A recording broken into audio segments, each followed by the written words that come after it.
오늘 저희가 준비한 뉴스탑10 1위는 바로 이겁니다. 웬 스타크래프트 얘기냐. 글쎄요.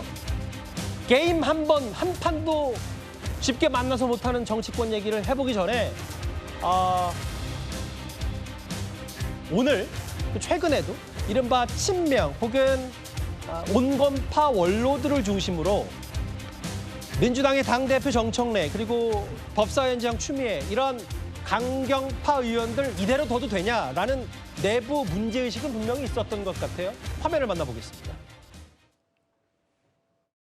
먼저 의사일정 추가 상정에 찬성하는 위원님은 손을 들어주시기 바랍니다. 대법원이 성역이에요. 지금 홍석준 의원님 대법원이 성역이라고 하셨습니까? 성역이에요. 대법원이 어떻게 성역이에요? 여러분들이 대통령 되냐고요. 손을 들어주시기 바랍니다. 사인회동에 대한 내용들이 좀 불투명했기 때문에 그걸 가지고 진행하는 것 자체가 저는 좀 너무 급발진한 거 아니냐. 실제로는 결론은 조의대 청문회가 됐는데 썩 좋은 모습은 아니었다. 너무 소모적이고 국민들 보시기에 적절한 법사위 운영이 아니다라는 생각이 들어요.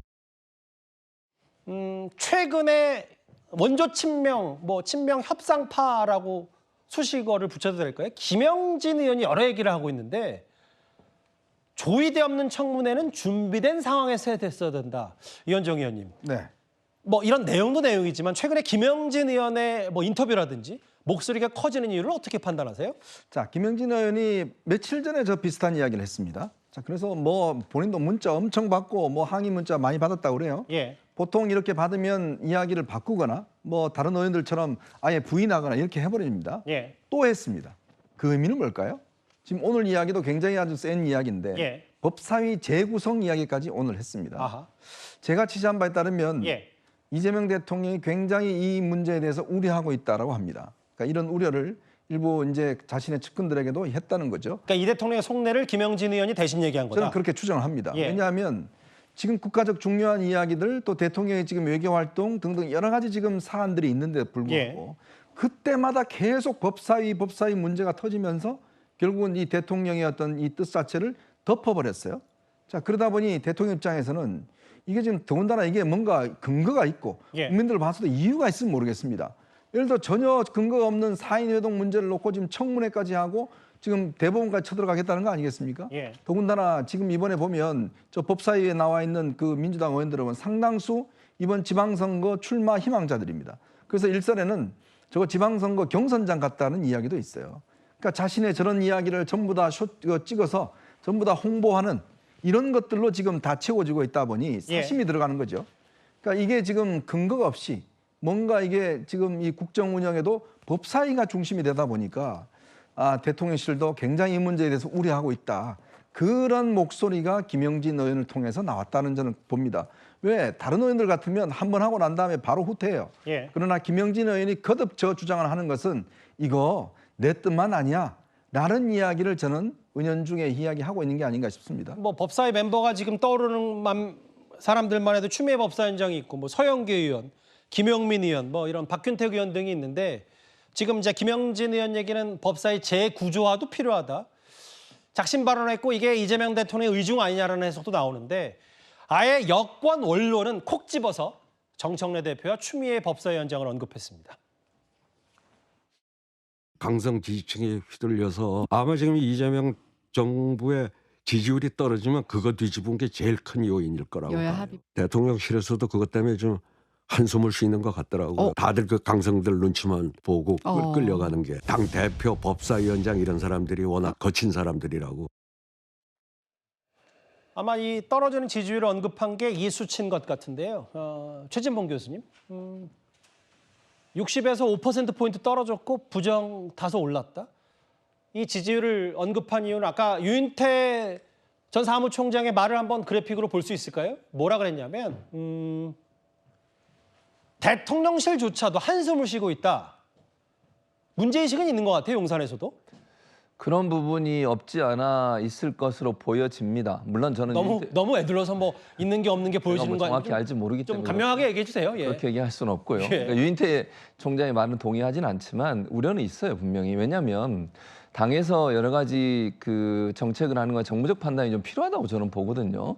물론 당원들의 의지가 강하고 그 의지를 받아들여서 당에서 결정하고 행동하는 건 뭐 맞는 얘기입니다. 원칙적으로. 그러나 그것이 대중의 선택이 항상 정무적 판단보다 우선한다고 볼 수는 없거든요. 대체적으로는 그렇습니다만 그럼에도 불구하고 전체 상황을 보고서 일을 진행해 나가는 부분은 정치인들이 고도의 정치적 정무적 판단을 해야 된다고 생각합니다.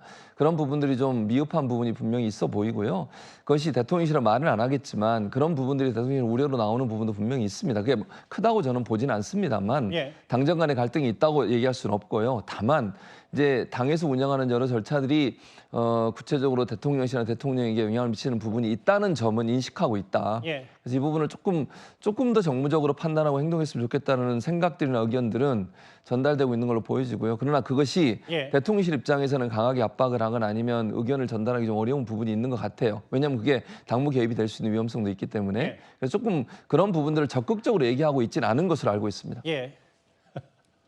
해석하기는 어려운데 저는 알아들었어요. 무슨 말인지. 어쨌든 온도, 그러니까 속도 조절과 온도를 약간 좀 이제 주파수를 맞추려고 하는데 막 강경파한테 대놓고 이제 이재명 대통령 측이 뭐라고 할 수 없으니까 대통령실이. 근데 그렇게 되면 송영훈 변호사님 결과적으로 이 정도 언론 인터뷰까지만 나오고 실제로 대통령실이 맞득치 않아도 정청래 대표나 추미애 법사위원장 뭐라 그럴 수도 없고 그럼 또다시 강경파에 또다시 끌려다닐 수밖에 없고 이런 구조가 반복되는 건 아닙니까? 그런데요. 저는 이재명 대통령이나 용산 대통령실이 정청래 대표나 추미애 법사위원장과 같은 이른바 민주당 강경파에 끌려다니고 있다는 그 프레임에 동의하지 않습니다. 왜냐하면 대법원장을 필두로 한 그 사법부에 대한 부당한 공격은요. 이재명 대통령 스스로가 끊어줄 수 있는 겁니다. 대통령 본인이 직접 대법원장의 임기에 관해서는 헌법과 법률이 보장하는 대로 따라야 되고 그것은 우리 사회에 합의된 규칙이다. 천명해주면 되는 거예요. 그러면 대통령이 그렇게까지 공언을 하는데 민주당 강경파가 그 이상 선을 넘을 수 있다는 겁니까? 저는 여기서는요. 이재명 대통령의 일종의 미필적 고의가 있지 않나 상당히 의심을 합니다. 왜냐하면은 대법원장이 계속 공격을 받아서 만약에 임기를 채우지 못하고 물러나게 되면 본인이 새로운 대법원장을 지명하게 될 겁니다. 더 일찍. 그리고 그렇게 됐을 때 지금 헌법 84조 문제 논란이 아직 해소되지 않았잖아요.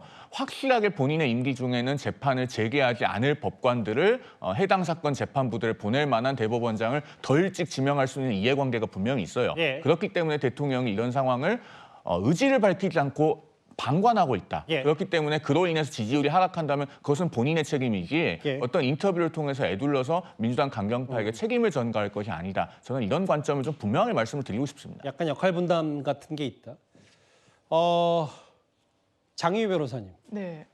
오늘 이거 하나 짚보고 마무리해야 될 것 같은 게 지금 민주당이 정청래 추미애 뭐 이런 강경파 사람들 중심으로 흘러가는 거 아니냐는 얘기 나오는 게 추석 연휴 때 뭐 이준석, 김재섭, 모경정 이제 이른바 청년 정치인들이 본인들 얘기로는 이제 민속놀이처럼 스타크래프트 만나서 게임하려고 했는데 저기 보니까 모경정 의원이 원래 참석하기로 했다가 모르겠어요. 엄청 욕을 먹었나 본데 결국 강경파, 강성 지지층 반발에 못 이겨서 스타크래프트 못 하겠다고 했어요. 근데 이게 뭐 게임이 됐든 어떤 형식이 됐든 정치 이 장 외에서 뭐 여야 정치인들이 화합과 친목을 다지는 것, 저 갈등과 반목으로 전철된 이 정치 지형에서 필요하다고 생각하는데 다만 많은 분들이 특히 민주당 지지층을 포함한 많은 분들이 김재섭 의원과 뭐 하는 거에 대한 어떤 비토의 목소리는 많이 안 나오는 것 같고요. 이준석 의원이 과연 이런 협치 내지는 친목의 대상이냐는 목소리가 많은 것 같습니다.